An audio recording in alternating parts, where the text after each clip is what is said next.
Mitchell has his head up, takes Levert feet. Oh my!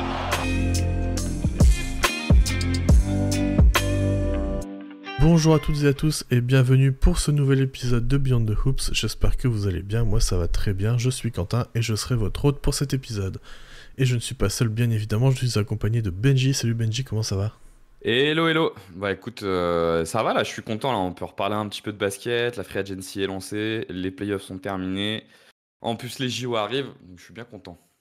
On arrive dans une bonne période, effectivement. Et on a Paul aussi avec nous, salut Paul, comment ça va ? Ça va, merci. Ouais, en pleine forme, la France en demi-finale, même si le jeu est horrible, donc pour l'instant ça va, ouais. On prend pas de plaisir à regarder, hein, ça... Ouais. Mais il y a une autre équipe où on prend beaucoup de plaisir à la regarder, pour le coup c'est l'équipe de France de basket. Pour faire genre on est un podcast de basket. Un joueur, ouais.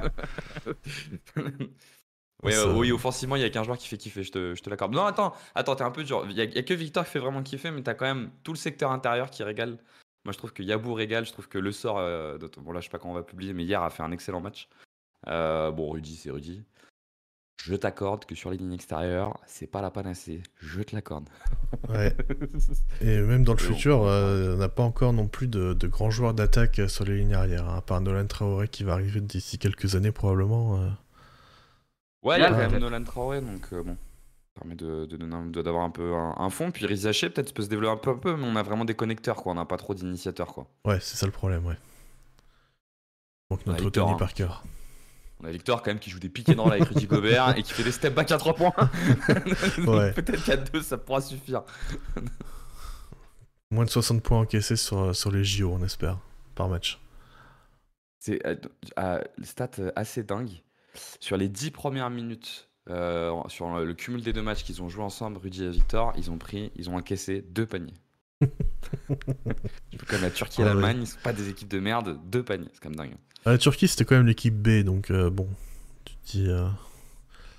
Ouais, mais même Pas ça reste Shengun. une perf, je trouve. Ouais, non, mais bien sûr, hein, je dis pas le contraire, mais ça reste toujours relatif.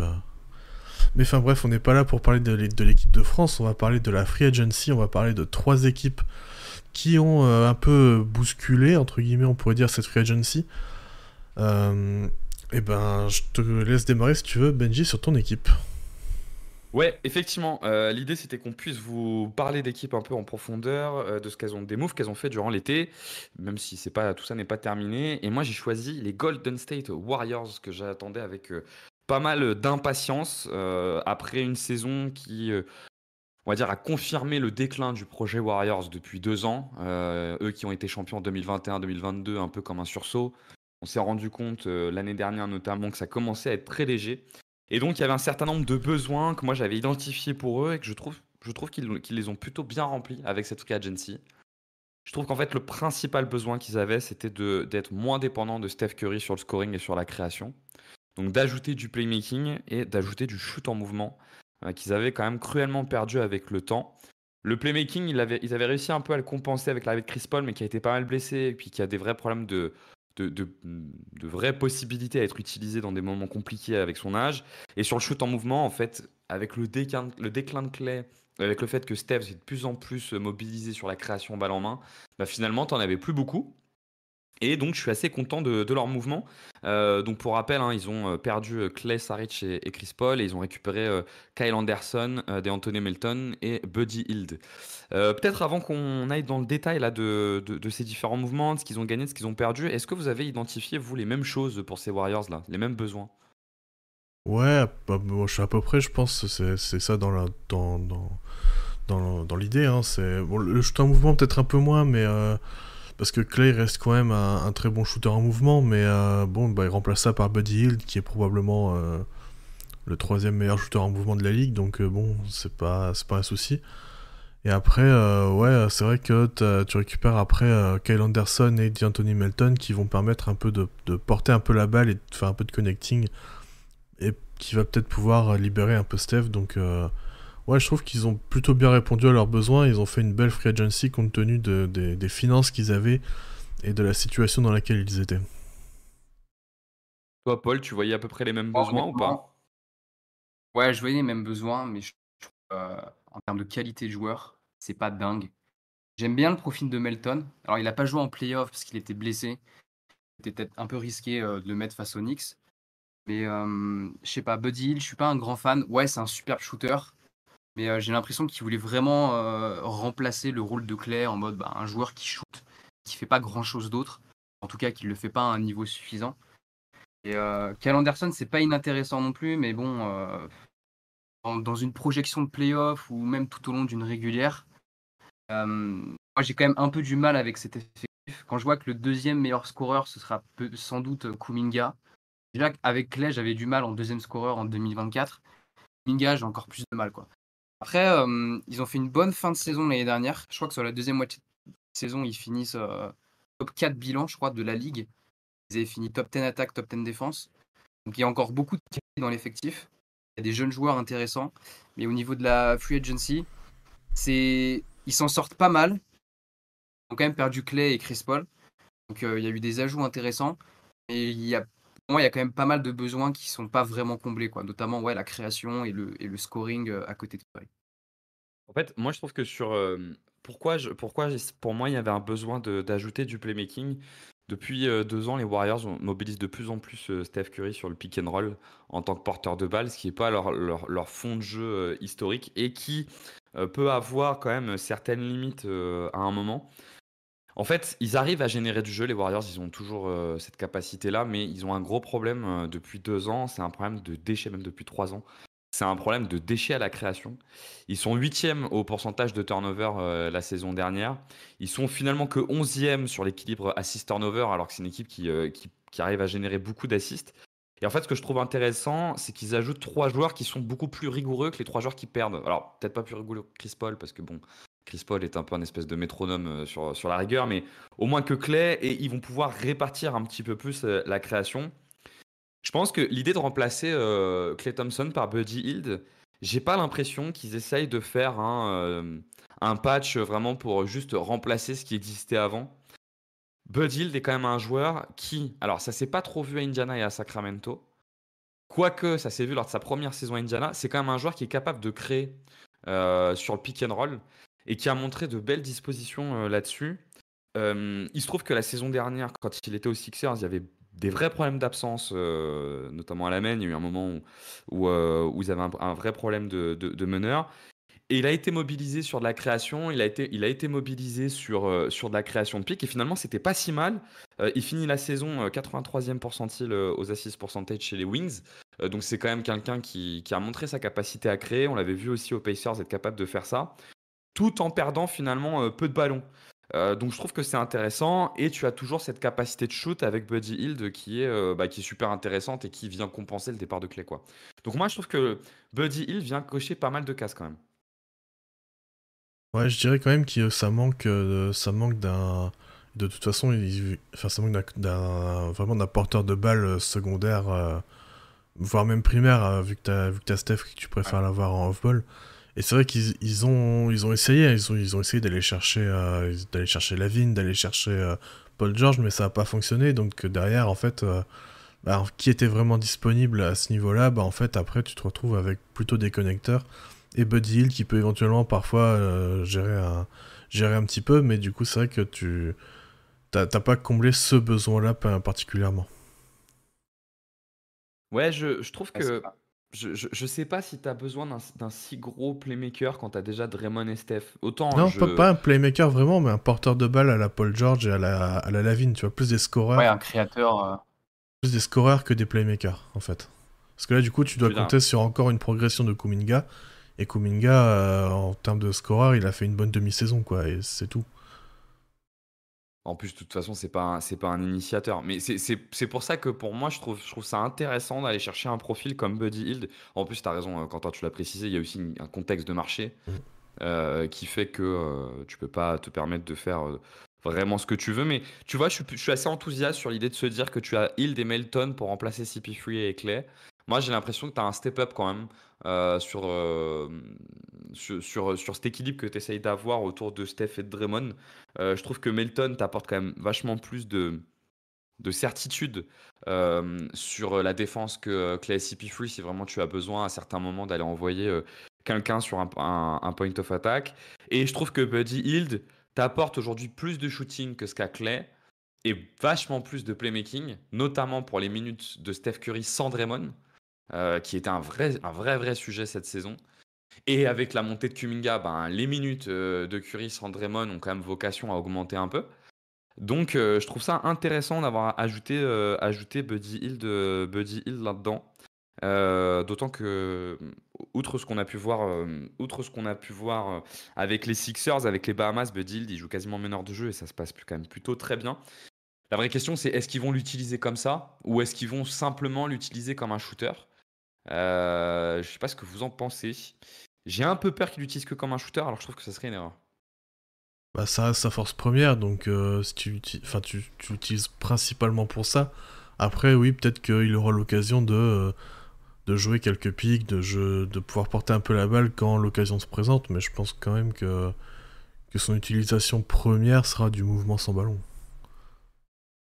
T'en penses quoi, J'ai toi, un peu Paul? peur, moi, quand même, parce que Buddy Hield qui porte la balle dans une équipe qui se veut être compétitive dans la conférence Ouest. Ouais. Pour des séquences, ça me dérange pas, mais tout au long d'une saison, si jamais t'as Curry qui commence à louper des matchs et que tu dois compter en termes de création d'attaque sur Buddy Hield, ça va être un peu compliqué. En fait, moi, ce qui me dérange un peu, c'est plus. En fait, je trouve que l'effectif il est assez deep. Ta rotation, tu vois, sur le banc, en soi, si on part sur un 5 majeur, Curry, Podziemski, Wiggins, Kuminga, Draymond, que c'est un peu light. Pas un grand fan de Podziemski, je trouve qu'il a un profil intéressant, mais j'ai du mal à croire qu'un jour qu'il excelle dans un domaine. Et le banc est assez solide, parce que tu pourrais avoir un banc avec Melton, Buddy Hield, Moody ou Gary Payton 2, avec Cal Anderson sur un poste 4 et une raquette Jackson Davis avec Looney. Donc l'effectif est deep. Ils peuvent vraiment encaisser quelques blessures.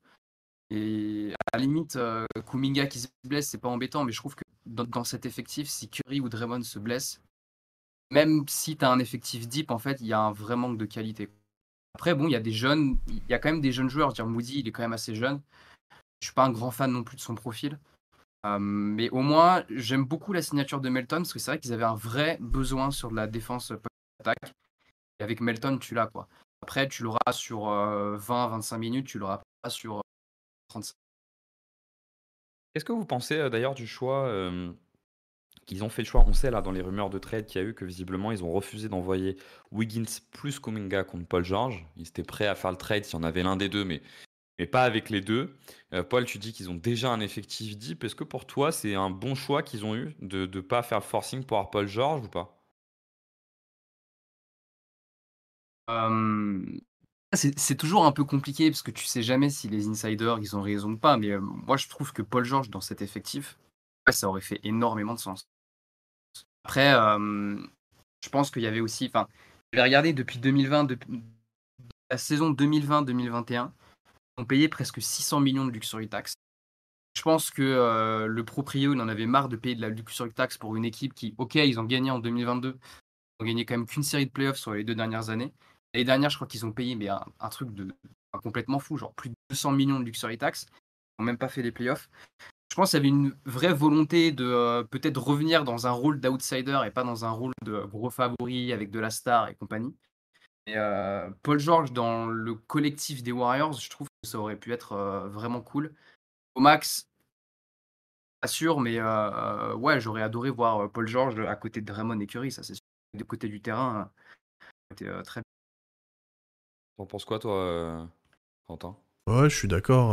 Enfin, ça fait vraiment un porteur de balle en plus qui peut se créer qui peut se créer du tir pour lui-même et qui est plutôt efficace, qui est en plus un très bon défenseur, donc ça aurait remplacé vraiment Wiggins poste pour poste. En fait, t'aurais eu une vraie upgrade à Wiggins. Et si le prix à payer pour ça c'était Kuminga, je pense que moi je l'aurais fait. Moi, je me trouve un peu dur avec Kuminga, mais je sais que en fait, pour tout vous dire, dans le clan Q-Basket, je crois que je suis un des seuls défenseurs de Kuminga. Moi, je Bah, trouve que l'année dernière, depuis qu'il a été repositionné dans un rôle, le problème a jamais été trop offensif sur Kuminga. Le problème, il était plutôt défensif. Moi, je trouve que depuis le début, son apport offensif dans ce système-là Il est plutôt cohérent, c'est un mec qui a du déchet, mais qui a quand même une vraie production offensive et qui apporte notamment beaucoup de vitesse. Et moi, je trouve que la vitesse qu'il apporte, c'est un vrai plus dans cet effectif-là. Le problème était défensif, notamment parce qu'il a été beaucoup utilisé par Steve Kerr plutôt comme un espèce de roamer. Et en fait, il a des problèmes de compréhension défensive qui faisait que ça rendait impossible cette utilisation-là. Et depuis qu'il a été repositionné dans un rôle défensif de défenseur du premier ailier, voire du point of attack, je trouve qu'on voit moins ses difficultés défensives et que, bah, pour le coup, son apport offensif est plus clair et ce qu'il peut apporter sur le terrain est plus clair. Moi, j'aime bien. La seule question, c'est comment tu le fais cohabiter avec Draymond. Ils ont essayé de le faire à un moment donné. Je trouve que c'était plutôt fonctionnel. Ils ont décidé au bout d'un moment de repasser avec j'oublie tout le temps son nom, avec Jackson Davis en titulaire pour remettre Draymond sur un poste 4. Et du coup, avec les énormes problèmes de spacing que ça implique, je me dis que si ils ont fait le choix de pas le trade contre Paul George, c'est qu'ils misent beaucoup sur lui. Donc peut-être qu'on va partir sur une petite raquette. Et du coup, avec beaucoup de vitesse. Et si tu pars sur cette idée d'un 5 qui serait alors moi je pense qu'ils vont plutôt mettre Hill dans le 5 que Podziemski. Mais si ce serait un 5 avec Curry, Buddy Hield, Andrew Wiggins, Draymond Green et Jonathan Kuminga. Alors défensivement, tu as quand même quelques armes et je trouve que tu as un vrai jeu pour jouer vite et pour venir pour venir t'appuyer sur un jeu de vitesse et un vrai jeu de première intention quoi. Donc moi je trouve que ils se sont plutôt renforcés quand même. Et que la perspective et que le projet me paraît un peu plus clair. Ouais, ça, je suis Je d'accord trouve sur qu'ils la sont seule renforcés finalité. carrément. Renforcer, je pense pas que ce soit vraiment significatif en fait. Je pense qu'ils sont un peu meilleurs, mais ça va pas, ça les fait pas passer ils ont fait quoi? Ils ont fait play-in à, je sais pas, top 6, tu vois. Top 6, top 5. Moi Alors, je trouve qu'ils sont plus cohérents et renforcés, tu perds quand même deux Hall of Famer quoi. Alors ouais, en fin de vie, mais c'est pas rien. ouais, alors après, c'est marrant parce que tu vois, pour moi, la plus grosse perte qu'ils ont dans ces trades, enfin dans ces échanges qu'ils ont fait, pour moi, c'est Dario Saric. Ah, c'est vrai Qui, qu'il est parti free agent, hein, du coup. ouais, qui est parti, oui, je vais pas utiliser le bon terme, t'as raison, qui est parti free agent. Les minutes qu'il jouait, notamment avec Chris Paul, étaient très productives et fonctionnaient très très bien. Le problème, c'est qu'il s'est blessé un peu au même moment. Et je trouve que c'était un très bon complément de Draymond Green. Parce qu'en fait, il te permet de compenser tes problématiques de spacing tout en continuant à en avoir pas mal d'IQ sur le terrain, une défense avec quand même de la taille. Et je trouve que pour le coup, la perte de Dario Saric est un peu lourde. Et je trouve que pour le coup, les Nuggets ont fait un super coup en récupérant Dario Saric. Euh, mais Chris Paul l'année dernière, c'était quand même vraiment compliqué. Moi, j'ai trouvé. Je trouvais que c'était vraiment, vraiment, vraiment, vraiment compliqué. Et alors que j'adore Chris Paul. Ouais, Chris Paul, Et pour moi, à ce Clay, niveau-là, c'est même plus une perte, c'est un gain quand il est parti. Enfin, quand ils l'ont cut. alors, je sais pas si Ouais. j'irais jusqu'au gain, parce que j'ai quand même trouvé que les minutes, quand il sortait du banc, il apportait une forme de stabilité et un relais à Steph. C'est-à-dire que tu peux ne pas avoir Steph à partir du moment où tu as Chris Paul sur des séquences de 10-15 minutes. Moi, j'ai trouvé la saison de Clay très mauvaise. Je l'ai trouvé vraiment très mauvaise, sa saison. Ouais. Euh, Au-delà des chiffres qui sont dans les standards de Clay bas, mais qui pour des standards NBA sont pas si mauvais, je trouve qu'il commençait vraiment à avoir un problème de positionnement de Clay dans ce roster.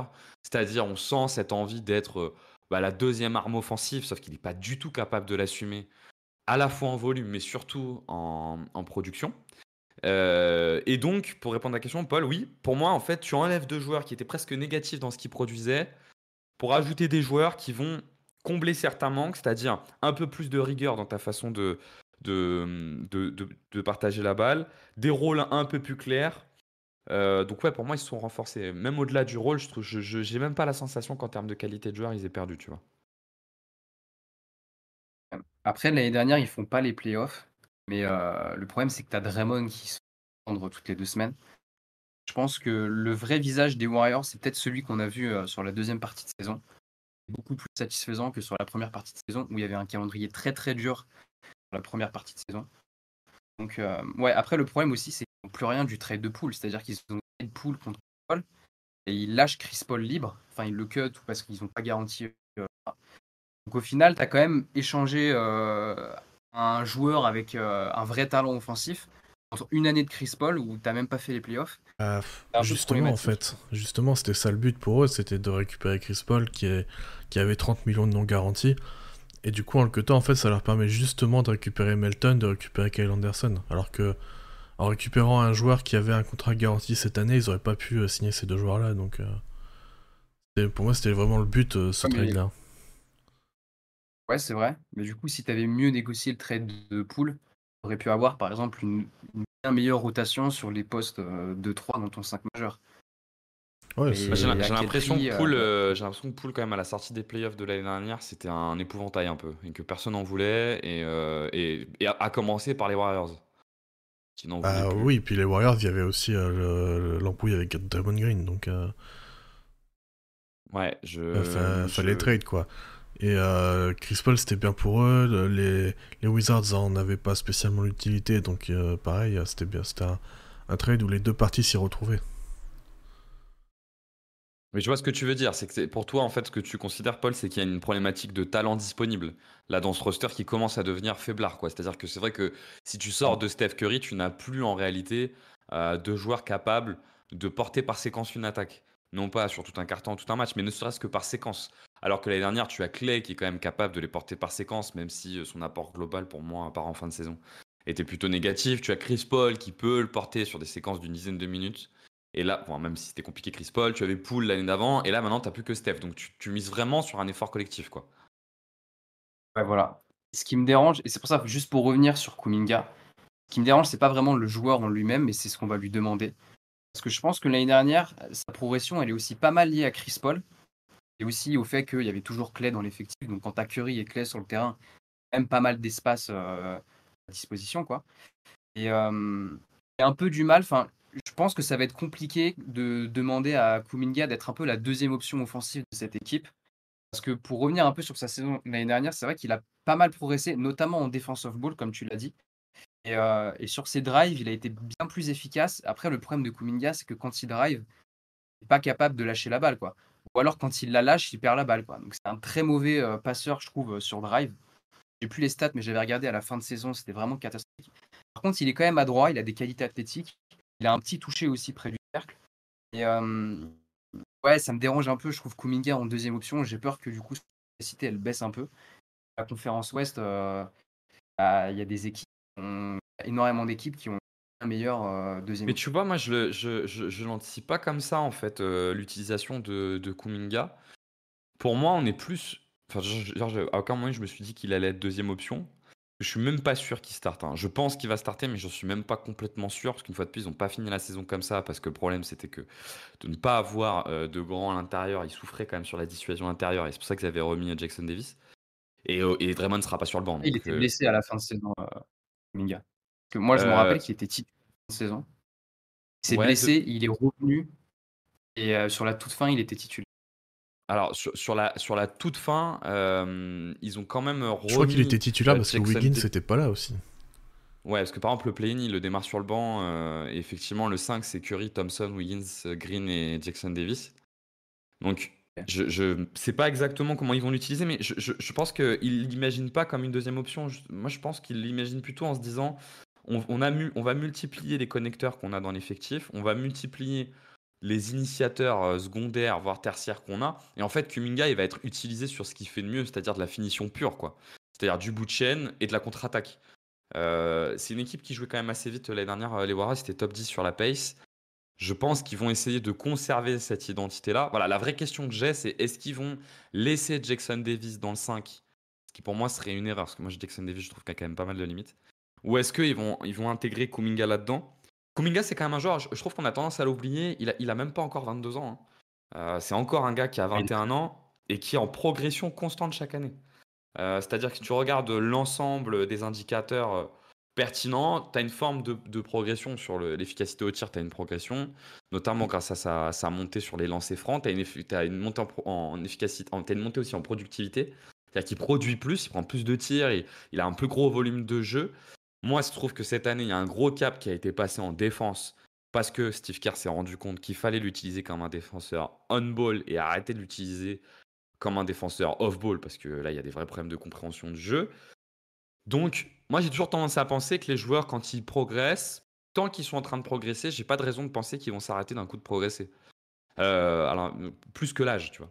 Donc, je me dis qu'il y a quand même une marge un peu sur Kuminga. Ils ont une marge sur Wiggins qui a fait une saison fantomatique la saison dernière. Et on sait que c'est plus pour des raisons perso que des raisons physiques. Donc, ça peut peut-être remonter un peu. Voilà, moi je suis plutôt intéressé par les différents moments qu'ils ont essayé de faire et j'y vois plutôt quelque chose de positif. Même si je comprends bien, effectivement, je l'avais peut-être pas assez identifié. Je comprends bien ce que tu dis, Paul, quand tu dis qu'il y a un problème de talent pur, en fait, de talent intrinsèque, notamment pour couvrir Steph, quoi. Ouais. Mais après, moi, je pense que je préfère l'effectif de cette année que l'année dernière. Ouais, moi aussi, assez largement. Enfin, Puis largement. ils ont le. Et aussi en construction, en fait, je trouve que t'es beaucoup mieux réparti en termes de contrat. Parce que du coup, t'as Steph qui est en contrat max. T'as Wiggins et Draymond Green qui sont sur des contrats un peu plus friendly, disons, ils sont à 17 et 18% du cap, donc tu vois, c'est des contrats ok. Et en fait, après, t'as que des contrats. Enfin, t'en as 1, 2, 3, 4, 5, 6. T'as 6 contrats entre 7 et 13 millions. Donc ça s'additionne très facilement si t'as besoin de faire un trade pour un joueur qui, d'un coup, devient disponible et qui gagne un peu plus et qui est un peu meilleur et qui peut t'amener peut-être un peu plus haut. Donc, et puis tu même additionner Andrew Wiggins avec n'importe lequel de ces contrats, en fait, pour te permettre d'aller récupérer quelqu'un. Ouais, parce que t'as encore. Il reste un seul point franchement négatif, c'est que tu as encore un peu un côté double timeline. Ce qui est jamais très positif quand tu essayes de construire une équipe qui veut jouer le titre. C'est-à-dire que tu es encore sur un effectif où tu as des joueurs à qui il reste, on va dire, 2 ans, et des joueurs qui devraient être très opérationnels d'ici 2 ans. Donc, il y a juste ça où je me dis, bon, ils auraient peut-être pu aller un peu plus à fond. Bon, même si j'ai beaucoup défendu Kuminga, ça aurait impliqué de trade Kuminga, mais j'ai presque envie de dire que Kuminga, c'est celui qui était le moins à trade si tu optes pour une espèce de vision avec une sum timeline. Par contre, ils ont gardé Jackson Davis pour l'instant, ils ont gardé Podziemski, ils ont gardé Moody. Euh, dans une moindre mesure, on peut dire qu'ils ont gardé Gary Payton, mais je pense qu'ils n'ont pas trop le choix. Et puis, bon, pour le coup, il est encore dans leur timeline. C'était une player option, donc c'est lui qui a opt-in. Bon, en plus, c'est une player option. Mais il reste encore, tu vois, ce triptyque là, Moody, Podziemski, Jackson Davis, voire Kuminga. Mais une fois de plus, pour moi, Kuminga, je le mets un peu à part. Il reste encore là ce triptyque Moody, Podziemski, Jackson Davis, où ils sont là et tu te dis un peu, ouais, la cohérence d'ensemble n'est pas dingue avec le fait d'avoir ces 3 joueurs qui vont être prêts. Je suis Bon, pas entièrement Moody, d'accord. il est fini et on sait que c'est mort. Et Podziemski et Jackson Davis, ça va mettre quelques années, ça va mettre au moins 2 ans, je pense. Moi, je pense que Podziemski peut déjà contribuer dans une équipe qui joue le haut de tableau. Hein. Pas Ouais, sur c'est un vrai. gros volume, hein, mais c'est un joueur qui fait beaucoup de choses bien, qui a peu de gros défauts. Mais voilà, c'est le genre de joueur qui est un peu bon partout, sans être élite nulle part, mais qui est pas mauvais, mais qui a pas de gros défauts non plus. Donc c'est un Alors, joueur qui peut contribuer pour moi. oui, oui, alors, t'as raison. Il peut contribuer et puis sa saison dernière a été très bonne. En fait, quand je suis peut-être pas allé jusqu'au bout de mon idée, je me suis peut-être un peu arrêté en milieu. C'est en fait pour moi une chose qui me manque à cet effectif-là pour jouer en NBA en 2024-2025, c'est un équilibre sur le spacing avec Draymond Green. Et je pense qu'ils Ah ont ouais. besoin de trouver un grand qui shoot. Ils ont vraiment ce besoin-là. Et un mec qui peut jouer, peut-être pas tout le temps avec Draymond Green, mais il faut peut-être que les minutes de Draymond Green en poste 5, elles durent que 5-10 minutes sur l'ensemble de ces 30 minutes. Et donc un mec qui peut jouer 20 minutes avec lui et qui shoot. Tout à l'heure, on l'a dit, le départ de Dario Saric, là-dedans, moi je trouve qu'il fait mal parce qu'il avait cette possibilité de jouer avec Draymond Green. Et dans ce cadre-là, je trouverais intéressant, pour terminer peut-être leur été, qu'ils aillent trade Jackson Davis plus 1 ou plus 2 joueurs. Et peut-être qu'il y aurait besoin de mettre Podziemski dans le lot pour avoir un bon joueur, pour aller choper un grand qui est capable de space un peu et qui peut jouer quand même 20-25 minutes poste 5 tout en mettant un peu de couverture de cercle, quoi. Le Et problème, ça, ils c'est l'ont que pas et ces j'espère qu'ils joueurs-là, vont ils payer sont cher. très rares. Hein. Ces C'est joueurs-là pour sont ça Ouais, que je ils pense très que tu es très obligé de rares. lâcher des talents. C'est pour ça que je pense que tu es obligé de lâcher des vrais talents. Mais d'ailleurs, ils ont fait un choix assez net sur cette free agency. Je sais pas si vous remarquez, mais ils ont pris aucun slasher. Donc, je pense qu'ils actent aussi ce problème de spacing qu'ils ont et qu'ils préfèrent se renforcer en prenant des shooters que des slashers. Pour compenser. Et des shooters notamment, et notamment un shooter qui est un shooter de système. Parce que on a dit avant, ils avaient peut-être les 2 meilleurs shooters de la ligue. Et le troisième, c'est Buddy Hield. Pour le coup, je pense que Buddy Hield est le 2e meilleur shooter de système de la ligue.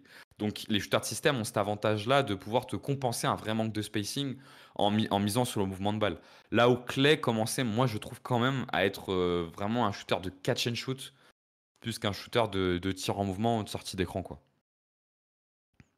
Et ce qui peut te permettre pour le coup de jouer avec 2 non-shooters. Tu vois, quand tu as Curry et Buddy Hield, c'est ok de jouer avec Draymond Green et genre Jackson Davis ou Kuminga, tu vois. Alors Ouais, que si c'est un mec de catch and shoot, tu vois, même s'il a 40%, tu vois, si c'est Lou Dort, même s'il a 40%, tu commences vraiment à payer demi-terrain, je trouve. Bon, j'ai je suis rien dit d'accord. sur le fait que Buddy Ils ont ne encore peut pas leur défendre. pic. Je Ils crois ont encore qu'ils leur en pic. ont, ils en ont 2 prochaine. tradables, les Warriors, que j'avais lu. Qui peuvent valoir cher d'ailleurs, parce que s'ils sont un peu tard avec la fin calendaire de cette équipe. Parce qu'ils ont encore, moi de ce que je vois, ils ont encore 2025, 2026, 2027 et 2028. J'ai l'impression qu'ils ont tout. Et Mais pas ça 2020. Il y m'étonne. a le 2030 qu'ils ont pas. Ça veut dire que le 29 et le 31 sont pas tradables. Et donc il y a le 25, 26, 27 qui sont Donc en fait, tradables. c'est soit tu trades le 25 et le 27, soit le 26 et le 28. Donc t'en as 2 tradables. Je peux mettre des swaps quand même. Ouais, plus les swaps, évidemment. Et justement, ça faisait partie, je Moi, crois, je de la serais pas discussion étonné sur quand Paul même. George. Ouais, peut-être. Vu la situation aussi contractuelle, parce que Curry, il lui reste plus que 2 ans de contrat, je serais pas étonné quand même que l'année prochaine, ils fassent une réunion tous ensemble et qu'ils se disent, ok, est-ce qu'on appuie sur le bouton rouge ou alors on continue mais on sait pas trop où on va, quoi. Quand tu dis Dans la bouton jungle rouge, de c'est la tout faire conférence exploser? Ouest, ouais, voilà. Et récupérer des pics pendant que c'est encore temps avec Curry, avec Draymond, et reconstruire autour des Podziemski, Kuminga, Moody et compagnie, parce qu'ils sont quand même. Ce qui est bien, c'est qu'ils sont relativement jeunes encore, 22, 23 ans. Même si ça fait un moment qu'ils sont pour certains, genre Kuminga, ça fait 3 ou 4 ans, je crois. Finalement, tu as encore des joueurs vraiment jeunes. Et, je sais pas s'ils auront le courage de le faire en fait. Voilà. Je pense qu'ils lâcheront jamais Curry. Ouais, Sauf moi s'ils aussi. Autant demandent un Draymond- trade, mais Ouais, je suis d'accord. Autant Draymond, je pense qu'il y a un monde où il teste le marché et essaie de voir s'il y a quelque chose. Mais Curry, je pense qu'ils le traderont jamais. Et en même temps, en disant ça, je me dis, s'ils trade jamais Curry, j'ai peur qu'ils trade jamais Draymond. Que ce duo, il le coupe Ouais. jamais complètement. Ouais, je pense que Curry représente trop sur l'histoire de cette franchise. Il y a des enjeux qui sont après au-delà du sportif, tu vois, qui sont aussi commerciaux, qui sont aussi d'histoire, de storytelling que tu racontes. Et l'idée que Curry ait fait toute sa carrière aux Warriors, je pense que c'est une histoire qui convient à tout le monde.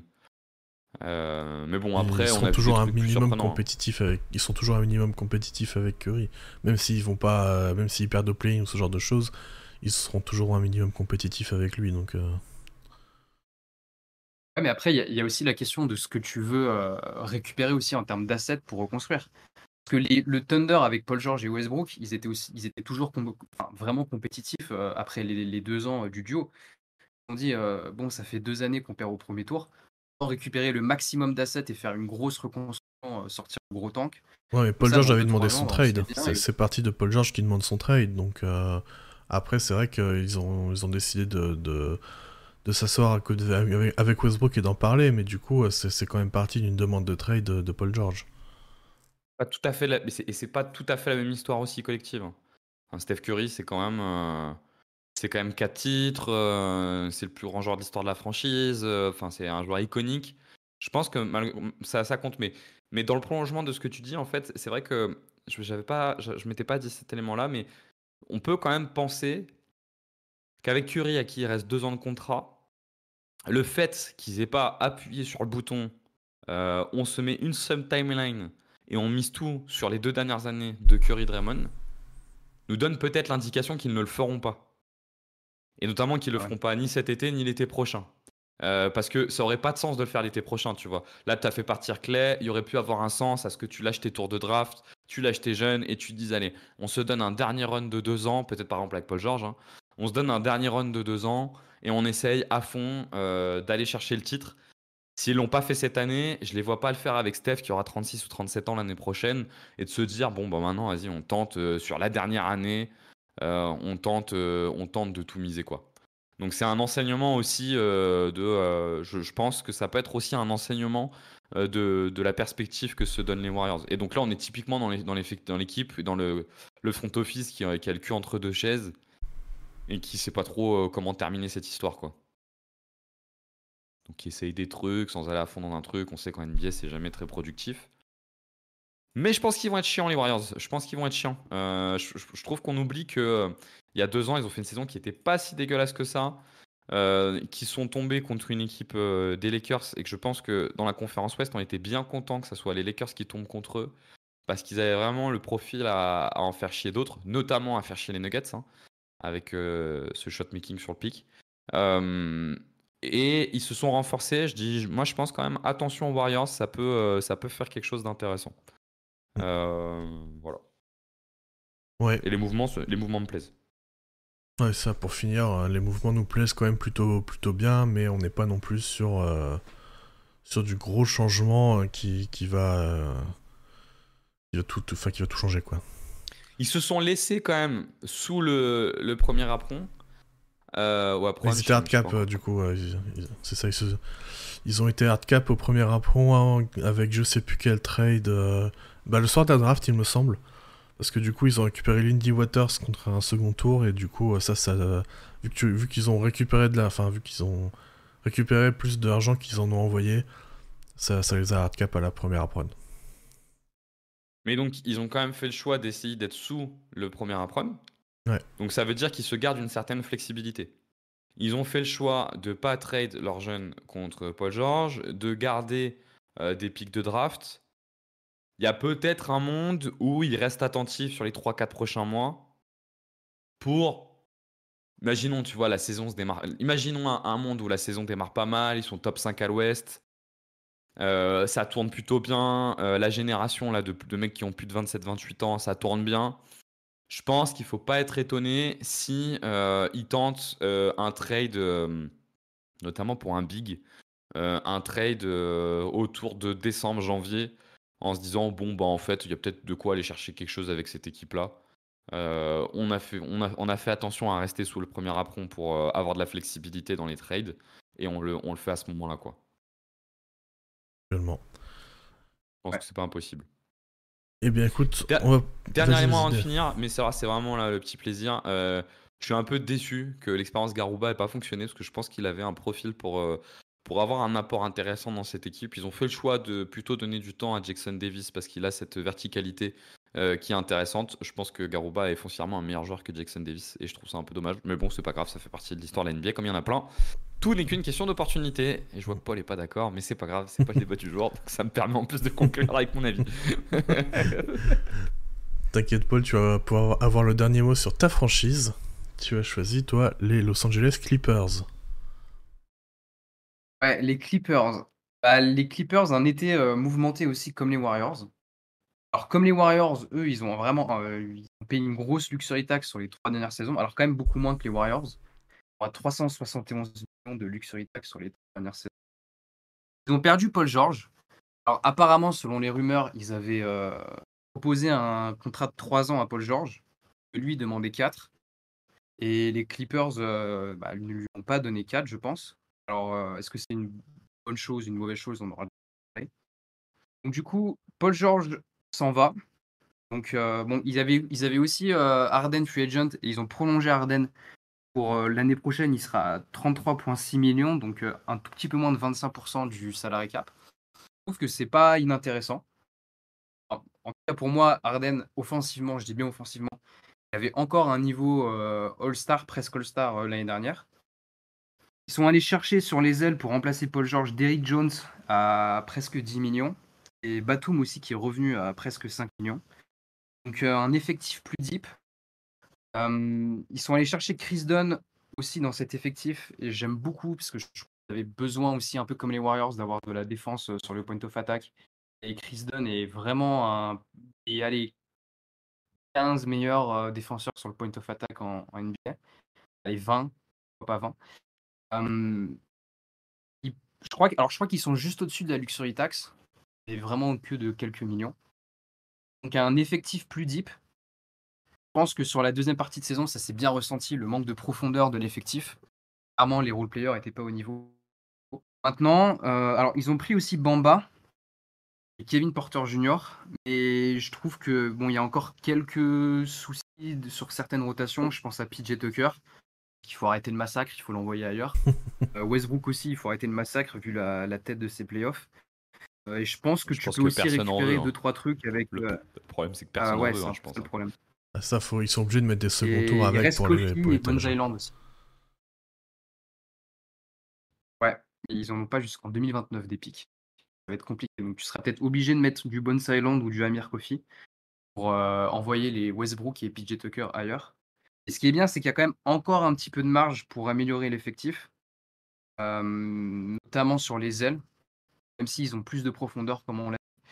Quand même, Paul George, c'est un gros départ. Donc il va un peu en pâtir, la création.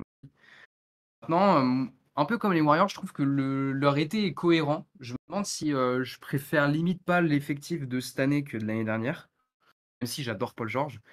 Et je trouvais qu'il y avait quand même un peu une fin de cycle entre le duo Kawhi et Paul George. Je pense que ça donne aussi bien raison au management d'avoir trade pour Harden il y a 9 mois, je sais plus trop quand. En tout cas, en début de saison, donc c'est septembre. Là, pour le coup, tu as un vrai créateur, playmaker, scoreur. Donc j'ai l'impression qu'il y a une plus grande synergie possible entre Harden et Kawhi qu'entre Paul George et Kawhi, même si bon, on l'a pas trop vu sur la régulière l'année dernière encore. Donc je trouve que c'est loin d'être catastrophique, la perte de Paul George. Quand je vois sa série contre les Mavs, pour moi, elle était quand même pas suffisante pour un joueur payé contre un max. Et je pense que c'est un peu pareil que les Warriors, avoir un rôle plus d'outsider que de contender, alors va peut-être mieux aux Clippers. Donc à voir leur saison, je pense que alors, ils seront peut-être pas top 4, c'est vrai, mais un top 6, top 7, ça peut être envisageable, je pense, dans la conférence. Alors moi, j'ai pas du tout le même avis que toi. Mais c'est bien, c'est intéressant. J'y comprends rien. Je comprends rien à ce qu'ils ont fait. Là, pour moi, en fait, je pense qu'ils sont un peu. Enfin, moi, je vous dis ma vision, hein. Je dis pas que j'ai raison. Je pense qu'ils sont un peu coincés parce qu'ils ont leur arène qui arrive l'année prochaine et qu'ils peuvent pas faire le bouton explosion avec l'arrivée de la nouvelle arène. Mais alors, pour moi, on était vraiment dans tous les signaux de la fin de cycle et dans fallait arrêter le massacre. Enfin, c'est déjà Kawhi, qui est un joueur extraordinaire. À un moment donné, quand tu viens de te taper 6 ans de Kawhi, tu as le droit de te dire, bon, il est tout le temps blessé, donc il sera tout le temps blessé, ça ne marchera jamais. Donc, essayons d'en récupérer des pics pour faire autre chose. James Harden, ça fait maintenant. Il arrive en quelle année en NBA, James Harden, là? Voilà. L'occasion de mettre une cartouche, Ça fait lui. 15 ans qu'il est là. Ça fait 15 ans qu'il est là, ça fait 15 ans. Je suis désolé, j'adore James Harden, mais que tu vois bien qu'en playoff, il y a un plafond de verre qu'il n'est pas capable de passer et c'est pas aujourd'hui qu'il va le passer. On va peut-être se branler les couilles sur un bon match qu'il a fait parce qu'il a attaqué Lucas à 5 fautes, qui est incapable de défendre déjà de base. Alors c'est sûr qu'à 5 fautes, il peut pas non plus. Il se trouve que le seul monde où je trouve ça aurait eu du sens de continuer, c'est si Paul George voulait continuer. Mais à partir du moment où Paul George part, je comprends pas ce qu'ils font. Je comprends pas. Le seul truc bien, c'est qu'ils vont clarifier les rôles. Et ça, c'est bien. Moi, je trouve il manquait pas tant de profondeur que ça. Je trouve qu'autour des 4. Le problème, c'est pas qu'il manquait de profondeur, c'est qu'ils avaient trop de blessés. C'est qu'ils ont tout le temps des blessés. En soi, l'effectif au complet, il était hyper profond, mais ils sont tout le temps blessés. Donc, Ah, je suis pas d'accord. moi, je trouve quand même que, tu vois, Vas-y. je trouve quand même que ils ont, tout le monde, enfin ceux qui nous écoutent savent mon amour pour Norman Powell. Ils ont un des meilleurs sixième hommes de la ligue. Terrence Mann qui a fait des allers-retours entre le banc et les titulaires, même si c'était bien mieux en tant que titulaire, et quand même un joueur de complément qui est intéressant. Moi, je trouve que Amir Kofi, C'est un joueur qui apporte quelque chose d'assez intéressant. Il s'était blindé à l'intérieur pour avoir une grosse rotation à l'intérieur. C'était une des rotations les plus complètes à l'intérieur. Je trouve pas Westbrook, ça reste Westbrook, même si je trouve que c'était pas fonctionnel, mais ça reste Westbrook. Moi, là, vraiment, pour moi, tu étais censé. Le sens de tout ça était de se dire bon, bah, ok, on a essayé, on a eu un projet sympa, il a pas marché, et ben maintenant, on fait tout péter, on reconstruit. Bon, après, ils ont ce truc de l'arène qui, je pense, fait qu'ils Bah, peuvent pas, c'est la reine et leur mais pic, ils ont pas leur pic dans les prochaines années, donc c'est pareil, c'est Ah toujours ouais, dur de c'est ça le reconstruire truc. quand t'as pas tes pics. Hein. bah, tu peux trade Kawhi. Oui, mais t'as toujours pas tes pics. Bah, tu peux le trade contre des pics. Non, mais les leurs à eux, pas des pics random. Faut qu'ils aillent voir OKC, dire bon bah rendez-nous nos pics et on vous file Kawhi. Ah, mais d'accord, mais tu peux aussi, comme plein d'équipes font, te dire, ok, tu vas pas récupérer tes pics à toi, parce qu'on va peut-être pas te les donner, parce qu'ils sont partis pour avoir de la valeur, mais tu peux dire, je vais récupérer contre Kawhi 3-4 pics, 3-4 premiers pics de draft, 4 pics, je pense, tu peux récupérer 4 premiers pics de draft. Tu as prolongé Harden, et ben Harden, tu le trades dans 3 mois contre un premier pic de draft. Norman Powell, tu peux récupérer, je pense, 2-3 secondes pics, voire un premier pic de fin de tableau. T'as de la maille pour aller récupérer des pics de draft. Pas les Ouais, tiens, mais le mais t'as de la maille problème pour c'est aller qu'ils ont récupérer. pas la même valeur, parce que du coup tu vas donner des bons joueurs à une équipe qui va te filer ses pics à elle. Et en fait cette équipe va être forte, donc en fait t'auras des pics entre 18 et 30, alors que tes pics ils seront entre 1 et 8 quoi. C'est quand Non, même mais je pas suis du tout la d'accord, même valeur. je suis d'accord, mais ce serait pas la première équipe à Dans le la faire, prochaine. hein. Bah tu vois les Nets au final ils sont allés récupérer leurs pics, hein. Et c'est pour ça qu'ils sont allés trade Bridges, parce que dans le lot ils récupéraient leurs pics. Sinon ils l'auraient Si pas tu fait. peux, si tu peux récupérer tes pics, c'est mieux, mais il y a aussi un monde où tu peux pas récupérer tes pics et tu actes que ton projet il sert à rien. Et auquel cas, faut bien faire quelque chose. Ouais, mais enfin, tu peux faire une espèce d'entre-deux où tu restes quand même un minimum compétitif. Alors je sais que c'est pas l'idéal, mais je pense que peux quand même faire un truc où t'es un minimum compétitif, sans avoir à tout lâcher, et bah juste, bah voilà, tu fais au mieux, mais je pense que si tu commences à tanker sans tes pics, tu vas droit dans le mur. Parce que tu J'entends, récupéreras jamais le talent. Tu T'as pas la récupéreras main jamais, sur ton destin, quoi. tu récupéreras jamais assez de talent. Et les Clippers, tant que je regarde leur pic... là, là, en gros, ils vont passer juste 2 ans à se faire éliminer au premier tour, hein. Enfin, Bah là, oui, Mais ça mais... faisait 3 ans qu'ils se faisaient éliminer au premier tour aussi, hein. ben oui, mais C'est ça le donc, truc. donc, donc, C'est pas donc, mieux avec donc, le genre. dont acte que ce putain de projet de merde ne marche pas. Et Oui. t'arrêtes d'essayer d'insister dessus et tu fais autre Oui, mais chose. ok, mais 2025, t'as pas Mais ton le problème, pic, c'est un swap, donc c'est J'entends. OKC qui récupère Je le comprends. pic. Mais tu fais quoi, du coup? 2026, c'est pareil, c'est du swap. Ok, tu les as pas. Je comprends, tu les as pas. Mais tu fais quoi, du coup? Donc, dans ce cas-là, tu continues d'être mid autour d'un projet qui n'a aucun espoir de fonctionner parce qu'il n'a jamais marché. Et juste accepte d'être mid. Bah, je préfère ça plutôt que d'envoyer des pics top 5 à OKC. T'aurais peut-être pu envoyer les pics, par exemple, Onyx contre Kawhi. Trouver un truc pour qu'il récupère Kawhi et récupérer les pics des Nets, par exemple, tu vois. Ah non, les Enfin, Nets, les Knicks, ils ont pas les pics des Nets. Alors, Les c'est pas les Knicks, pics des Nets, mais ils avaient beaucoup de pics qui n'étaient pas non plus que des pics à eux. bah, ils ont quand même ils ont tout envoyé même à, c'est les pics à des Brooklyn. matchs Ce que je dis, ce que- dans 1 an, 2 ans. je parlais de les envoyer avant que les Nets envoient Miles Bridges. Oui, mais je pense qu'ils Plutôt. étaient pas Non, intéressés mais par Kawhi, plus par Bridges. Hein. En termes de construction, déjà parce que Michael Bridges te coûtait beaucoup moins cher. En termes de salaire, je veux dire. je comprends très bien que c'est mieux pour reconstruire d'avoir tes pics, mais je suis pas d'accord avec l'idée que tu es obligé d'avoir tes pics à toi pour en un moment donné appuyer sur le crash button, quoi. Moi, je pense que tu vas droit Alors dans le juste, mur en moi, faisant je vais ça aller parce un que tout tu auras petit peu jamais le dans ton talent. sens. Ouais, je vais aller un tout petit peu dans ton sens. Moi, il y a 2 trucs qui me dérangent. Le côté, on veut pas donner 4 ans à Paul George et on veut pas, être au-dessus de la seconde apron. Et je trouve que c'est un peu faux cul parce que je pense qu'il y a un peu un côté, ouais, la seconde apron, ça nous, limite beaucoup plus qu'avant. Alors qu'en réalité, je pense que c'est plus une excuse des proprios, plus qu'autre chose pour pas payer de luxury tax. Ça, c'est vrai. Moi, ce qui me dérange, c'est je pense que tu avais une vraie occasion de prendre un autre coach et de créer une autre identité ou enfin une vraie identité et ils l'ont gardé leur coach. Quand je vois que dans un communiqué, ils disent: «Ouais, on a le meilleur coach de la ligue», c'est vrai que je me pose un peu des questions, quoi. OK, Tarolo, on n'a jamais vraiment pu le juger parce que Kawhi, était blessé à chaque fois. Et sur ce qu'on a vu, quoi, 4 ans, pour moi, c'est clairement pas suffisant, quoi. Le soi-disant meilleur coach de la ligue selon les Clippers. Oui, mais ça, c'est de la com. Ouais, mais Oui, mais tu peux ajouter que, à la limite, ce qu'on pourrait lui accorder, c'est son incroyable capacité à gérer des gros égos et un effectif avec des superstars. Il l'a montré aux Cavs, il l'a montré aux Clippers. Mais que ça n'a jamais été ça n'a jamais été un coach, pardon, qui est capable de te constituer un fond de jeu intéressant pour un effectif un peu plus équilibré comme ils l'ont maintenant.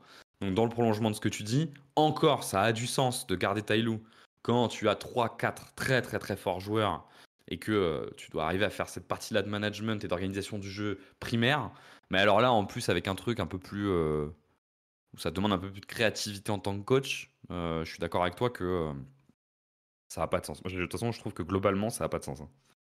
Non, mais de toute façon, je pense pas que ce soit un bon été qu'ils aient fait. De toute façon, tu perds Paul George, tu signes Derrick Jones Jr. et je sais plus qui, bon bah c'est pas un bon été. Voilà, je pense que le bouton rouge c'était pas possible. Et du coup là il se retrouve un peu bloqué et au final, je pense que j'aurais préféré qu'ils donnent les 4 ans à Paul George et qu'ils restent dans leur fenêtre de titre, quitte à être dans la seconde à prône. Enfin, c'était même pas un problème de seconde à prône, en fait c'était un problème de durée parce que pour eux que 4 ans de Paul George c'était trop long. Mais en fait, même si c'était trop long, en fait, tu restais 2 ans dans ta fenêtre de titre. Et je pense que t'étais mieux à 2 ans dans ta fenêtre de titre et 2 ans après en galère plutôt que d'être en galère maintenant et de pas savoir quoi faire parce qu'en plus t'as pas tes pics donc tu peux pas reset.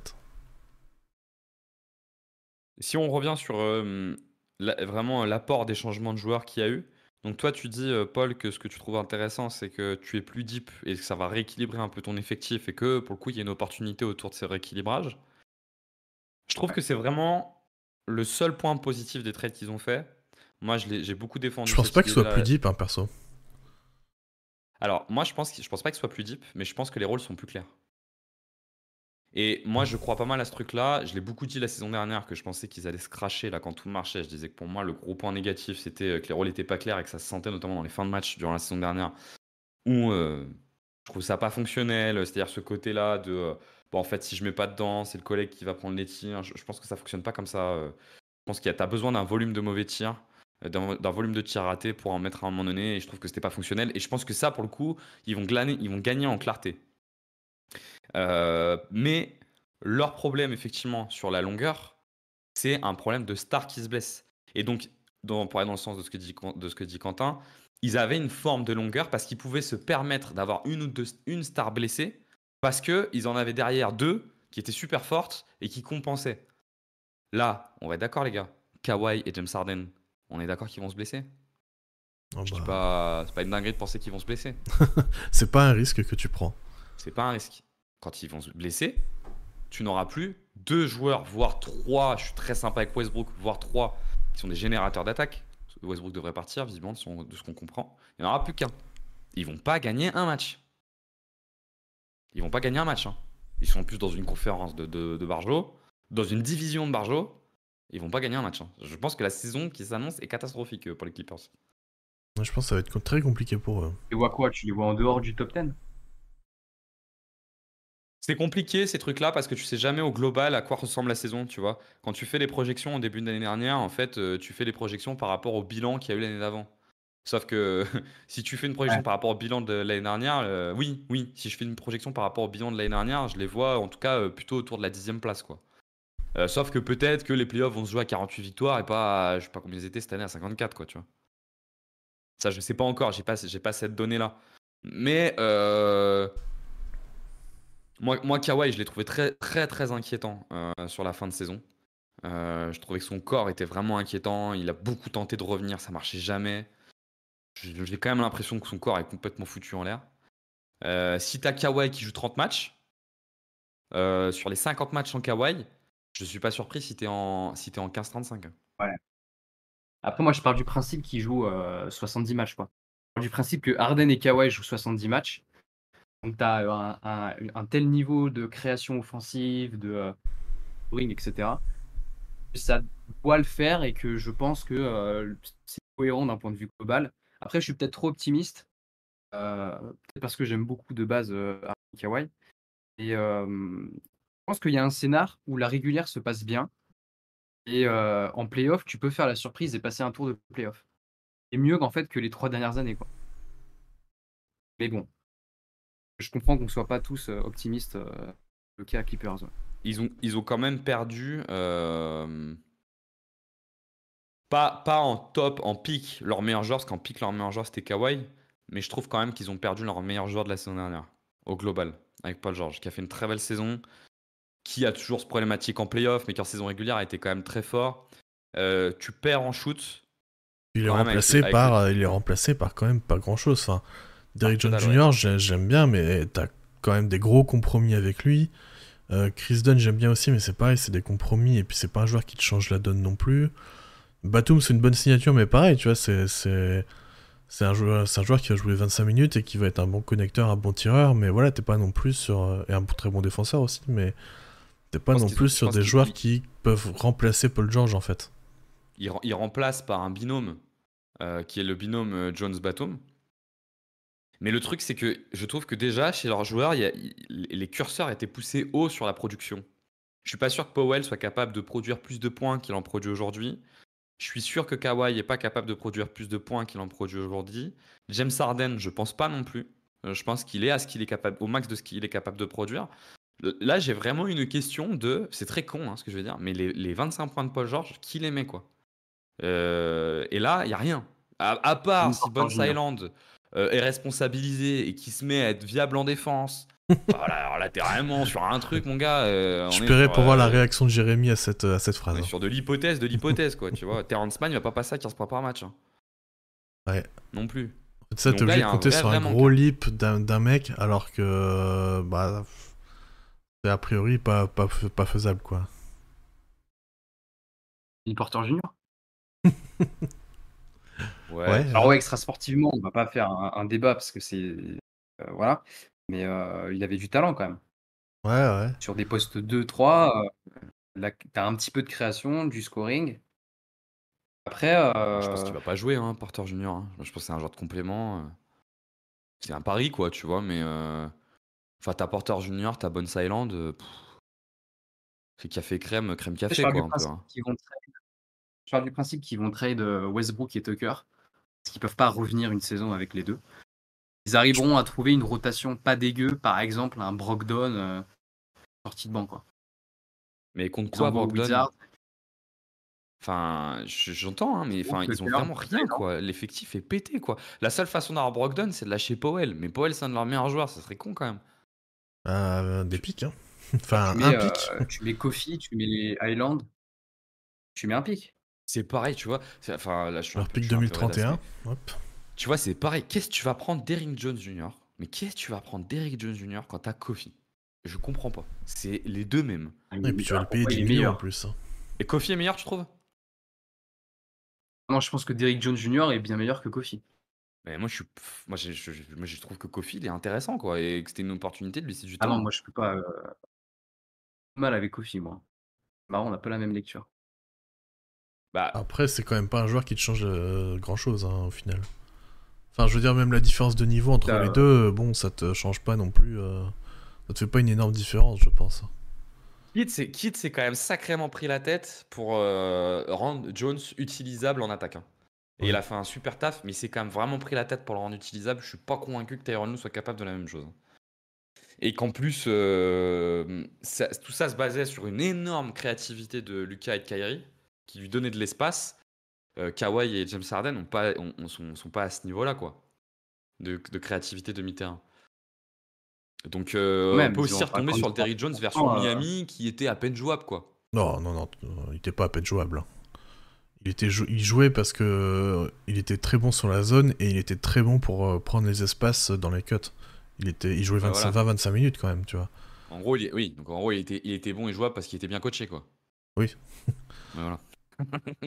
Quand je dis ça, t'as tout dit, quoi. Ah bah oui, mais c'est normal. Pour un joueur avec ces compromis-là, faut qu'il soit mis dans les bonnes dispositions.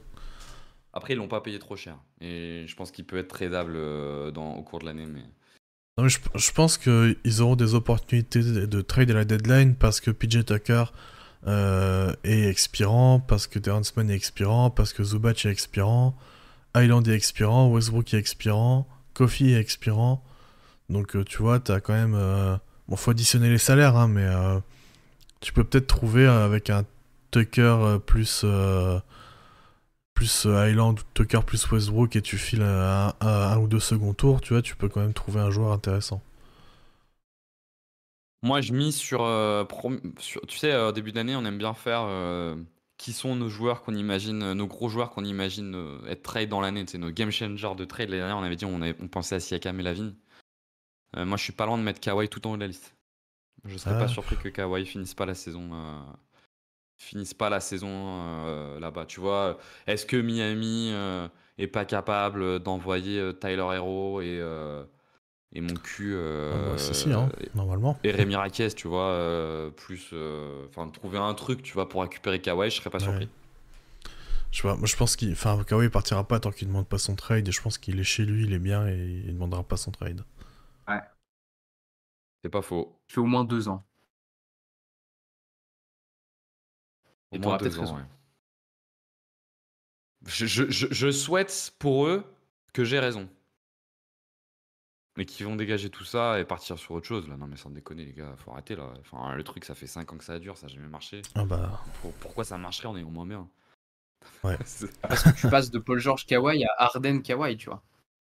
Pour moi, c'est pas du tout la même configuration et si jamais tu crées une synergie à minima en attaque, tu peux vraiment avoir un truc bien plus intéressant que les ISO Kawhi Paul George, quoi.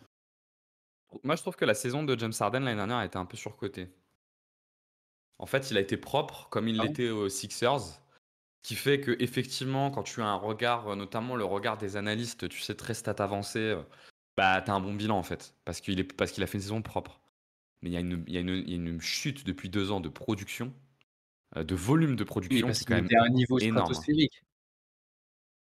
Et Il est parce qu'il avait redevenu un peu un tel normal. niveau que du coup la chute est. Moi, je trouve qu'il est toujours bien meilleur que la moyenne. Après, ce qui est sûr, c'est qu'il a rien à voir avec son niveau d'il y a 4-5 ans. Il peut plus drive autant. À partir du moment où il peut plus drive autant, il perd en playmaking et il perd beaucoup même en scoring, donc logique. Pour moi, c'est un joueur qui est peut-être capable de repasser à 18-19 points par match, mais pas plus, tu vois. Et c'est pour ça que je dis, il y a un sujet de volume. Et Paul George fait partie de ces joueurs qui t'assurent un énorme volume, et t'en as besoin de ces joueurs-là. La série contre les Mavs, le volume, il n'était pas présent, hein. Il n'y a pas Kawhi, tu marques même pas 20 points par match. Ah mais c'est pour ça que pour moi, il faut tout faire péter, hein. Que tu as bien vu que ce projet, il a posté un très beau projet sur le papier. Je trouve qu'en plus, on pourra en faire un podcast d'ailleurs, mais je trouve que Kawhi et Paul George sont peut-être les 2 stars qui ont été le mieux entourés sur les 6 dernières années.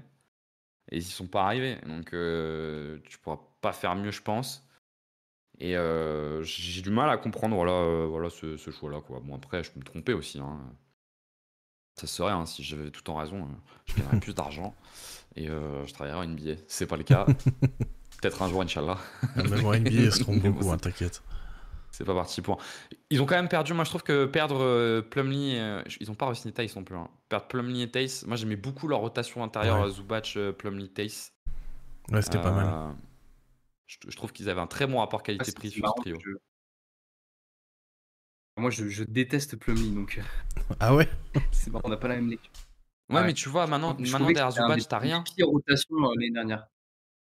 Ah bon, alors ouais, c'est vrai, ils ont pas grand-chose. Je trouve que Plumlee, pour moi, hein, il était tellement horrible, notamment en défense, que ça peut pas être pire avec Bamba.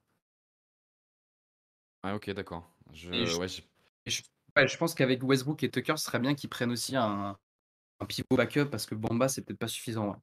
Ouais. Ça, c'est sûr. Ben ouais, Enfin là, tu vois, je regarde l'effectif, là, je me dis putain, mais c'est rude. Hein. C'est compliqué. Hein. Putain. C'est plein de compromis en plus, donc. Ah puis tu sais, t'as vraiment le truc avec Kawhi et James Harden, comme sur 2K, là, quand tu passes les saisons en MyGem et que d'un coup tu te prends des -5 et des -6 sur le gen, quoi, tu vois. Ouais, je vois. Je vois très bien. Ça m'est arrivé dans une Fantasy League, donc t'inquiète. Harden qui a pris -5, j'ai fait ah. C'est compliqué. Hein. Ouais. Mais ça pourrait être intéressant qu'on fasse un bilan quand même un jour de ces Clippers, projet, là, de ce qu'a donné le projet Kawhi et Paul George, qui devait être le big projet et qui a pas marché. Ouais. On peut passer à la dernière équipe, Et donc moi j'ai choisi les Dallas Mavericks qui, avant la FA, donc avaient des besoins notamment en tir et en défense, hein, beaucoup de 3&D à côté de Luka et Kyrie. Et parce qu'on a bien vu que le spacing posait problème pour eux. Et donc ils sont allés chercher Quentin Grimes en tradant Tim Hardaway Jr., en libérant au passage une dizaine de millions dans leur payroll. Ils sont allés chercher Najee Marshall et donc Klay Thompson. Et en départ, on a Tim Hardaway Jr., Josh Green et Jones Jr. Globalement, j'étais vraiment fan jusqu'à ce que j'apprenne que ce soit Josh Green qui parte dans le sign and trade de Klay Thompson. D'accord. Maintenant, je pense que dans la balance, ils en ressortent quand même gagnants, même si ça reste pour notamment Quentin Grimes et Najee Marshall plus des paris que des vraies certitudes.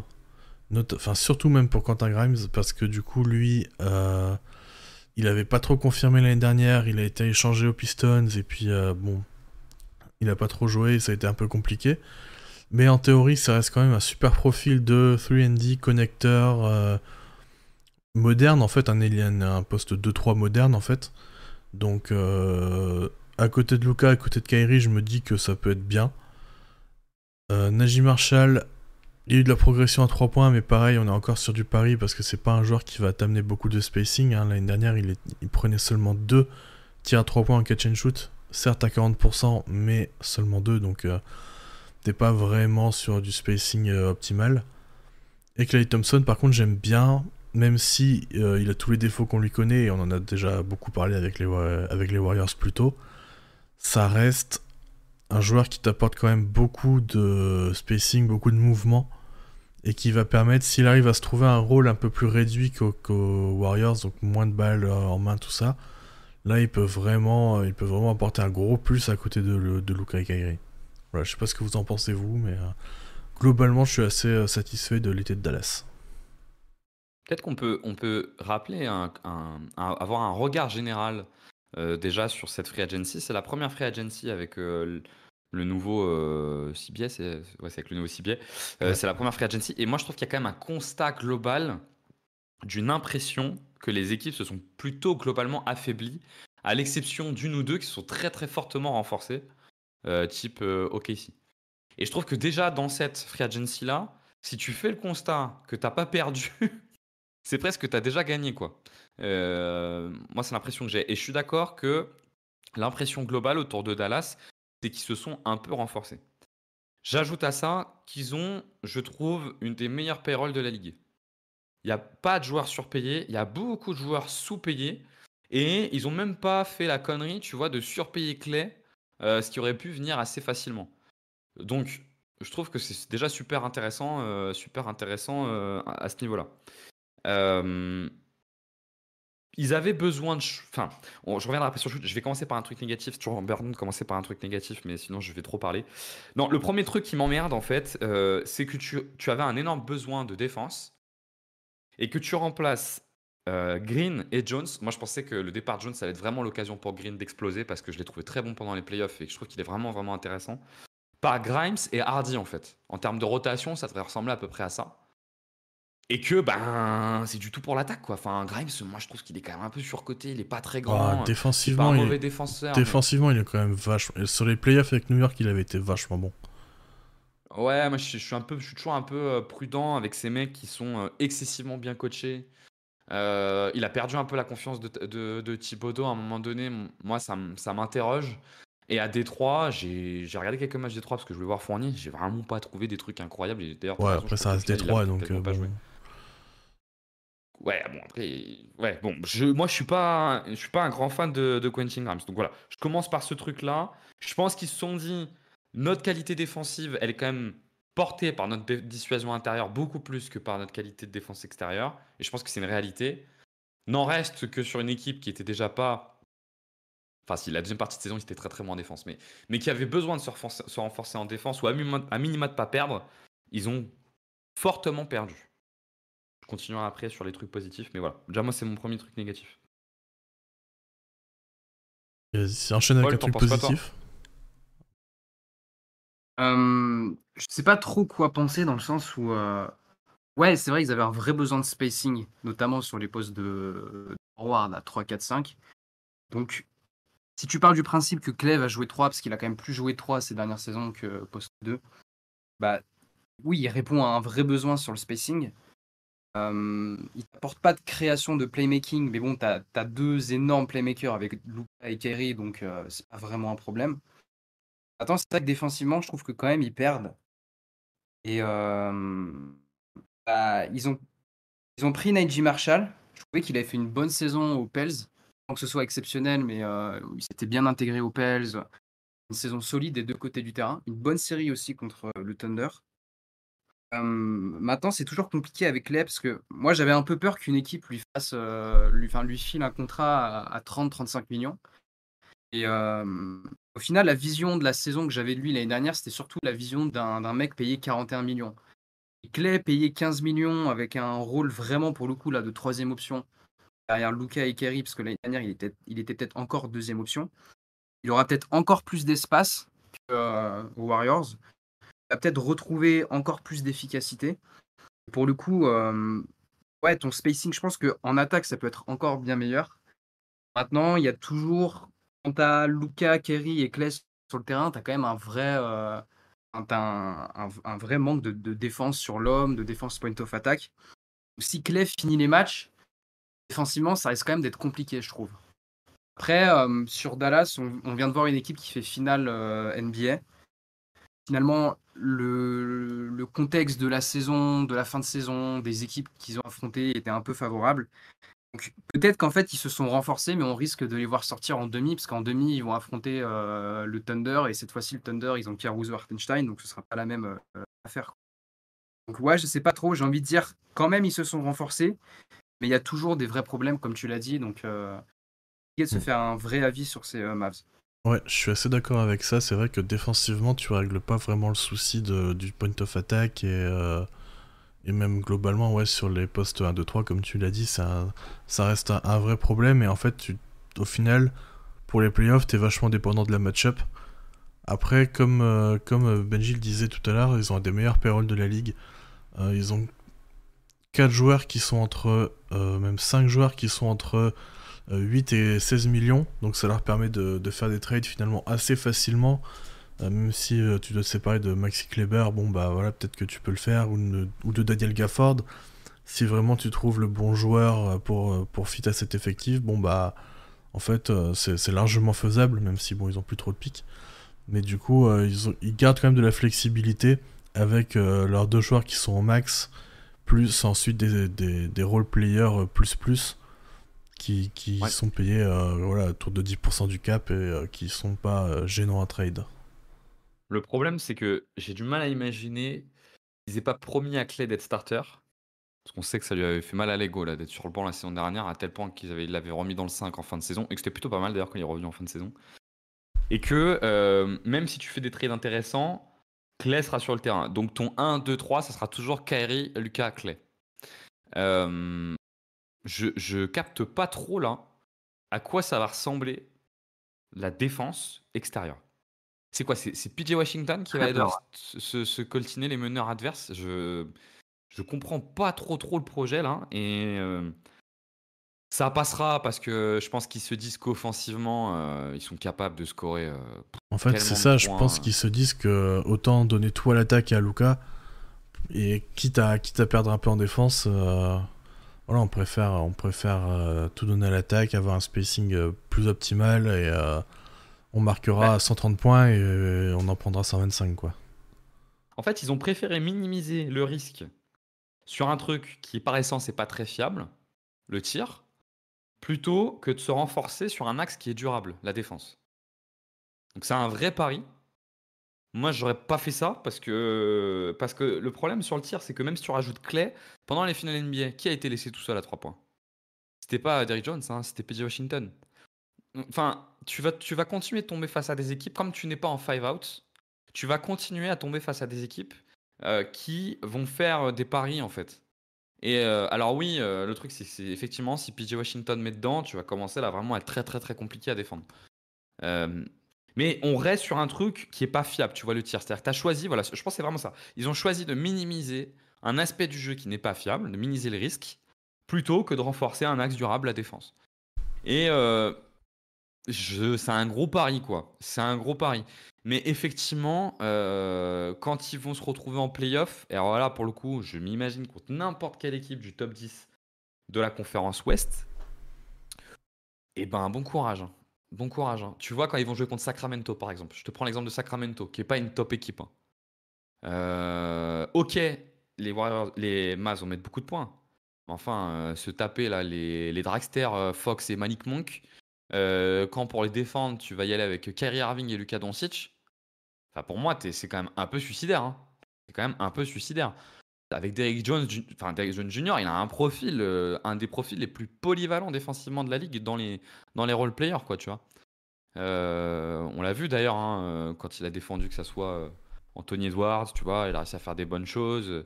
On l'a vu défendre des meneurs. Là, pour moi, le pari est énorme, quoi, qui est pris. Vraiment énorme, quoi. Donc, bon, après, il y aura peut-être un monde où Clay acceptera de sortir du banc. Peut-être qu'il y aura des séquences avec Clay poste 4. Je serais pas surpris que Clay se retrouve à jouer pas mal de minutes poste 4, qu'il joue très small ball et qu'il fasse confiance à Daniel Gafford et pour mettre Quentin Grimes dans le 5, tu vois, un peu plus souvent, qui est quand même un mec, quoi. Au moins un qui défend, un arrière, quoi. Ouais. Ouais. Après, sur la défense, je pense que Kerry est un meilleur défenseur que ce que les gens veulent croire, je pense. Ouais, je T'as suis vu assez sur les d'accord. playoffs. Alors, le problème, c'est Luka. Mais Luka, tu sais jamais, tu sais jamais quel sera son moteur sur un match. C'est-à-dire que sur un match, tu peux dire, ok, c'est très bien. Mais sur les 3 matchs d'après, en fait, c'est catastrophique. Donc, après, ce sera aussi à lui, Luka, de prendre ses responsabilités et de montrer qu'il peut être un défenseur à minima positif sur alors une campagne de playoff, mais au moins une série de playoffs, quoi. Donc voilà. Et Clay, on parle quand même d'un mec qui était à une époque très bon défenseur. Donc il a peut-être perdu un peu de motivation, un peu de fraîcheur physique. Et vu qu'il aura moins de temps de jeu, la défense va peut-être être meilleure sur 20-25 minutes que sur les 30 minutes qu'il avait aux Warriors, quoi. Possible aussi, ouais. Alors moi là-dessus, je suis d'accord que Kyrie est un meilleur défenseur que ce qu'on veut faire croire. Il est capable. C'est un défenseur que je le mettrais dans cette catégorie. C'est un défenseur capable. Le truc, c'est que là, ils ont plus besoin d'un défenseur capable. Ils ont besoin d'un défenseur qui défend tous les soirs. Et ça, j'ai plus de mal à l'imaginer. Kyrie aussi va avoir 33 ou 34 ans, si je dis pas de conneries. Donc lui demander d'assurer autant de création offensivement, là, notamment sur ses troisième cartons et de défendre, je pense que c'est compliqué. Donc tu règles pas ton problème. C'est pas Kyrie qui viendra régler ce problème. Lucas, pour moi, c'est un défenseur un peu tricheur. C'est plutôt un bon défenseur de mec grand. Mais ils ont du monde déjà pour défendre les mecs grands. Et je trouve que si tu regardes les playoffs, c'est un peu toujours la même chose qui se passe. C'est les débuts de série, comme c'est un bon tricheur. Les débuts de série, il arrive plutôt bien à défendre, mais au bout d'un moment, les équipes s'adaptent à comment ils défendent et finissent par se faire cibler parce que tu peux tricher sur un match, sur 2 matchs, mais au bout d'un moment, on comprend comment ça fonctionne et on est sur toi. Leur problème, pour moi, c'est pas la défense dans l'ensemble. Ils ont toujours des bons défenseurs d'ailier. Je pense que Clay peut rester un bon défenseur d'ailier. Ils ont toujours une très bonne défense de la raquette. Mais ce qu'ils ont perdu, c'est la défense des extérieurs, et notamment des dragsters. Et moi, ça me fait penser à une équipe, ce truc-là. Là. Les Bucks? Bah évidemment, les Bucks. C'est le choix qu'ont fait les Bucks l'année dernière. Mais ils l'ont payé terriblement, quoi. C'est-à-dire que même les qualités qu'ils s'imaginaient sur la défense de la raquette, ils se sont rendus compte qu'en défendant si mal ces joueurs extérieurs, bah, en fait, la défense de la raquette, ça n'arrivait plus trop à grand-chose. Parce que Après, les je mecs pense quand même arrivaient que sur les autres rotations, alors c'est vrai que si tu prends que Luka, Kyrie et Clay, bon, bah c'est pas terrible. Mais qu'après, t'as quand même Najee Marshall, Quentin Grimes, alors que c'est quelque chose que les Bucks savaient pas, tu vois. Alors, Najee Marshall, c'est de la défense d'ailier, pour moi. Et effectivement, Quentin Grimes, c'est pour ça on disait peut-être que Quentin Grimes pourrait, tu vois, intégrer le 5, d'autant qu'ils ont une particularité, les Mavs, c'est qu'ils ont un meneur de jeu qui peut défendre des ailiers, avec Lucas. Mm. Donc tu peux rajouter un mec un peu petit. C'est pas si gênant que ça finalement, parce que Grimes, il est quand même vraiment petit. Donc il y a ça. Et il y a un dernier joueur qui a été responsabilisé dans la saison et qui a fait des bonnes choses et qui pourra peut-être continuer à prendre un peu en valeur et en mobilisation, c'est Dante Exum, qui a ce profil, pour le coup, lui, vraiment de défenseur du point of attack. Mais donc, peut-être qu'on pourrait se diriger vers une équipe de Dallas qui, dans la saison, switch et PJ Washington passe sur le banc et Clay joue 4, tu vois. Mais bon, jouer avec Clay en 4, tu joues pas non plus spécialement rapidement. Enfin, c'est un compromis un peu bizarre aussi, quoi, tu vois. Ça va être compliqué, hein. En 4, ça va être compliqué. Ouais. Ouais. Encore, tu vois, un 4 petit, si tu cavales tout le temps, ça me dérange pas trop parce que ce que tu perds sur la taille et sur la puissance, tu le compenses sur l'athlétisme et la vitesse. Mais Clay va pas t'apporter ça, hein. Donc, Ouais. enfin, au-delà de Je trouve qu'il Clay, faut quand même- pardon, c'est pas que Clay, c'est Lucas surtout. Lucas va pas jouer comme ça, hein. Donc, ouais, c'est des compromis un peu bizarres qu'ils ont fait. Je pense qu'ils sont aussi face au constat général, hein, comme on l'a dit au début de la séquence, hein, qui est que quasiment tout le monde s'est affaibli. Avec le nouveau CBA, il y a des choix à faire.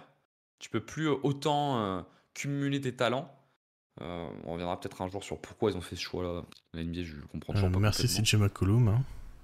Voilà, je capte toujours pas trop ce qu'ils ont fait. Puis en plus, tout le monde perd de l'argent dans l'histoire, donc je capte pas trop. Mais ouais, du coup, ils ont été obligés de faire des choix un peu forts. J'ai beaucoup de mal à imaginer qu'ils refassent une finale NBA, hein. Mais vraiment, Bah, vraiment c'est Mais ça, moi, beaucoup de c'est mal, hein. pas par rapport aux choix qu'ils ont fait, du coup. Comment? Par rapport aux équipes. Moi, c'est pas par rapport aux choix qu'ils ont fait que j'ai du mal à les imaginer à nouveau en finale. Parce que je trouve que le matos défensif derrière le trio, là, il est quand même très impressionnant, quoi. C'est-à-dire tes deux pivots, et toi, tu as fait une comparaison avec les Bucks, mais je trouve que, par exemple, un Lively est potentiellement beaucoup plus dominant défensivement que Brook Lopez, parce que lui, au moins, il peut switch, quoi, Lively. Et derrière le banc, tu vois, tu as Exum, Grimes, Neji Marshall, Kleber, Gafford, tu as Ford quand même aussi que des d'ailleurs. mecs qui sont largement capables d'avoir un impact défensif positif. Je trouve qu'ils sont quand même très bien armés défensivement à côté du trio. C'est pour ça que ça me dérange pas trop d'avoir fait le pari Clay. Mais ouais, ce serait étonnant qu'ils reviennent en finale NBA, mais c'est pas par rapport au choix qu'ils ont fait, c'est par rapport à la concurrence, au fait que c'est assez rare qu'une équipe dernières années finale. Je trouve aussi que il faut pas sous-estimer le rôle qu'a joué Derrick Jones Jr. dans ce run de playoff. Et je trouve quand même que son rôle a été énorme parce que l'impact qu'il avait sur les points of attack adverses était vraiment impressionnant. En témoigne notamment la finale de conférence où Anthony Edwards n'a jamais réussi à rentrer dans sa finale.